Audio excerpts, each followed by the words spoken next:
বিশেষ অতিথিবর্গ এবং আমার সামনে উপবিষ্ট শীত বস্ত্র হয়ে থাকে। প্রতি বছর আমরা উদ্যোক্তারা এই মেলাটি জানাই। এই মেলাতে নারী উদ্যোক্তারা আমরা যাওয়ার জন্য আমরা আজকে আবারও নতুন করে সুযোগ পাচ্ছি। হয়তোবা চলে, আমরা ভাবতেই পারিনি যে আজকে আমরা যে আমাদেরকে এই প্ল্যাটফর্মটা তৈরি করে দিয়েছে। অনেক ধন্যবাদ। বেশ আবেগ নিবিড়, সেখানে আনন্দ নেই, কষ্ট এবং আনন্দ যে কোনো বিষয় নিয়ে সেটা মাননীয় প্রধানমন্ত্রী অনুষ্ঠানে আমাদের মাঝে উপস্থিত হওয়ার তাদেরকে আন্তরিক সভাপতি তিনি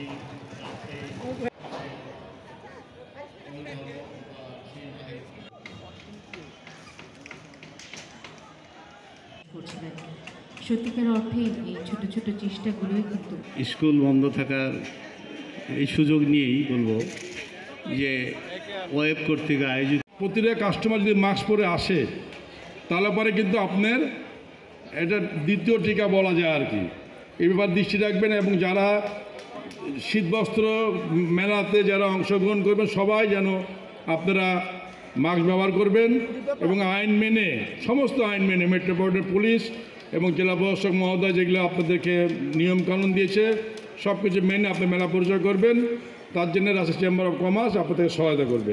আমি এই মেলার অত্যন্ত সাফল্য কামনা করছি এবং যে আশা নিয়ে এই মেলা শুরু হয়েছে, আমাদের রাজশাহীতে মহিলা উদ্যোক্তারা অনেকে গিয়েছে, আমি তাদেরকে সম্মান করি এবং আমি রাজশাহী চেম্বার অফ কমার্সে আমার যে বোর্ডরুম, আমাদের রাজশাহী চেম্বার অফ কমার্সের বোর্ডরুম আমাদের পরিষদের মাধ্যমে, আমি যখন 14 সালে চেম্বার প্রেসিডেন্ট হই তখন থেকেই ওপেন করে দেওয়া হয়েছে এবং বোর্ডরুম যে কোনো ব্যবসায়ী ব্যবহার করতে পারবে, এখানে কোনো ভাড়ার সিস্টেম নাই, আমরা সে ব্যবস্থা করে দিয়েছি। আমি আবারও এই মেলার উত্তরোত্তর সফল কামনা করে আমি আমার বক্তব্য শেষ করছি। ঘরে তারা চুপচাপ বসে নেই, তারা এই অবস্থায় ঘরে বসে হাতের কাজ করেছে এবং তাদের মেধা, দক্ষতা, যোগ্যতা, বুদ্ধিমত্তা দিয়ে তারা যে এগিয়ে রেখেছে দেশকে, জাতিকে, তার প্রমাণই পাওয়া যাবে আজকের এই মেলায়। আসলে অভিভাবকরা সবসময় দিক নির্দেশনামূলক কথা বলে থাকেন, তার হাত বাড়িয়ে দিয়েছেন। এমনকি পুলিশ কমিশনার মহোদয়ও, যে যেহেতু নারীরা এভাবে ছোট ছোট আকারে কাজ করে আসছে, সুতরাং আমরাই যদি এগিয়ে না আসি বা ওনাদেরকে সহযোগিতা না দিই তাহলে তো ওনারা সামনের দিকে এগিয়ে যেতে পারবে না। তো এই যে আমাদের সকলের সহযোগিতা নিয়েই কিন্তু আজকের মেলা। তবে এই করোনা ভাইরাসে মেলাটি করার একটা উদ্দেশ্যও আমাদের ছিল, সেটি হচ্ছে করোনাতে আমরা সব নারী পুরুষ মিলেই কিন্তু উদ্যোক্তাগণরা এক জায়গায় সাফার, কারণ আমাদের ব্যবসাটা কিন্তু একদিকে লসের খাতায় আছে। এখন উদ্বোধন, অনেক ধন্যবাদ। এই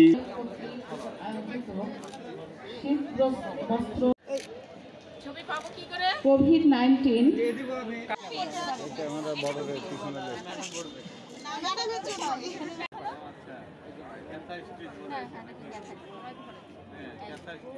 আমাদের এই যে 16 ডিসেম্বর বঙ্গবন্ধু জন্মদিনে আমাদের মেনে এবার সব লাল সবুজের 50 জন অংশগ্রহণ করেছে নারী পুরুষ দিয়ে, আর মূলত আমরা 1 মাস কন্টিনিউ করবো আশা করছি।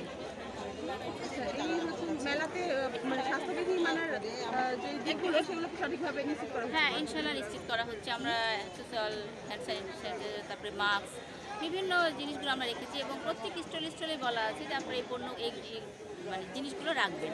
আবার যদি কেউ মাস্ক না দিয়ে আসে তাহলে স্টলই তাকে অবগত করবে, তার স্টল থেকে একটু মাস্ক দিয়ে। এটাও এখন করোনা যেহেতু আছে, হ্যাঁ, এখন আমাদেরকে এদের মধ্যে যুদ্ধ করেই থাকতে হবে, সেটা চিন্তা করেই আমরা করছি। এখন ঢল তো নামবে, যে কোনো জিনিসই তো ঢল নামছে, বা এক সময় কিন্তু আমাদের আরও বেশি বিধ্বস্ত অবস্থায় আমরা ছিলাম, সেখান থেকেও কিন্তু কাটিয়ে উঠে এসেছি।